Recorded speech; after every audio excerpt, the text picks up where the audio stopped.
Anyola more gweng ma Kamango e nyaka chirumi maglit kod kuyo kwako bang' wuodgi ma jaigni 20 beto kendo nego wadgi ma jaigni 13 kanyakla gi nyathi nyamin-gi ma jaigni 6.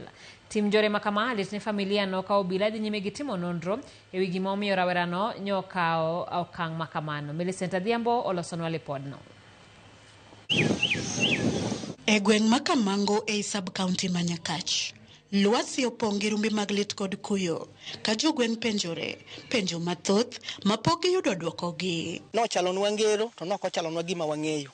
Adier ne wabedo kod buok kanyado ka nyithindo ninde dier ot, nyithindo 2 duto. Ma e dala mane nyithindo 2 ma yawuoyi ma johigni 13 kod 6 oromoe gi thogi mapoya kokalo e lwet jago ma giluongo kaka owadgi kendo nera ma johigni 20. Mina chijno moyang kaka Arnold Ochieng pimo kaka wuodeno ne en wuoyi mamuol kendo maonge weche mang'eny nyaka nochopo kinde mane odhi odak kod wuon mare e kaunti ma Mandera e katimbe ma machienglo nochako neno kuome. Owacho ni masira makama otimore mana ndalo achiel kende tok kane obiro dala kowuok Nairobi gi nyathi nyamin-gi ma jaigni 6 no, ka koro limbe mane owinjore obed mor ne familia olokore masira makoch. En gimoro sa 12 gi 50 kakora nen koro piny ler at least neza tembea koro kwa biro to mine gi mokwongo yawo dhot ka giyawo dhot ka wabiro oda norwenya otunorwenya ka yudo ka nyithindo mana piele kom nyithindo nindo piny nyithindo tong' wigi an kaka nago wang'a to nan gi buok mang'eny to magi te timore mana nikech ot tin kaka timre gi nyithindo onge. Masira makama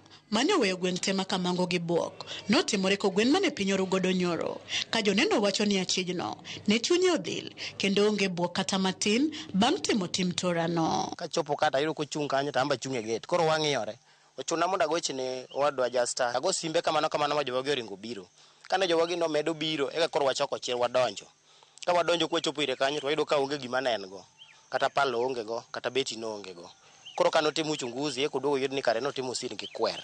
E kinde no jopiny mane oting'o rowere manyone gi mirima nopor kuome gi rotho tok timo tim makochno kane pok obila odonjo kanyo kendo rese ka penjo wuok ka pache bende ni kare kaluwore ni achijno ne ok nyis buok kata e sama ne jopiny rodhe kama moko to penjo kabin en e bwo tipo moro. Kaluwore gi gima notimore ng'ato manomolo kinyago yo to ling'a moko nyaka ta block. Wakwayo sirkal mondo mi okaw kijana no dhi opimnwa wiye ka diponi oonge gik ma yedhe mitiyogo gi e wiye to ginono obwongone makare to mondo mi gikonywa gi thiedhe to ka ne nitiere kama dwaro lamo to kete lamono motegno to mondo mi shetani mbaya no odhiyo. Familia ni koro dong' gi lwasi mar koyo lit kod lal mar wito nyithindo 2 ka ting' makoro pek en rwako adier mar masira makochno.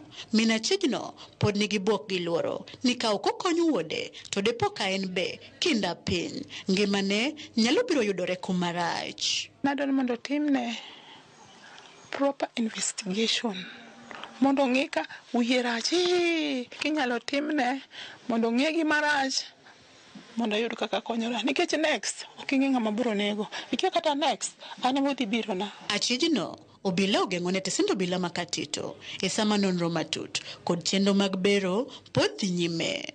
Millicent Adhiambo, Ramogi TV, Kamango, Nyakach, Kisumu County.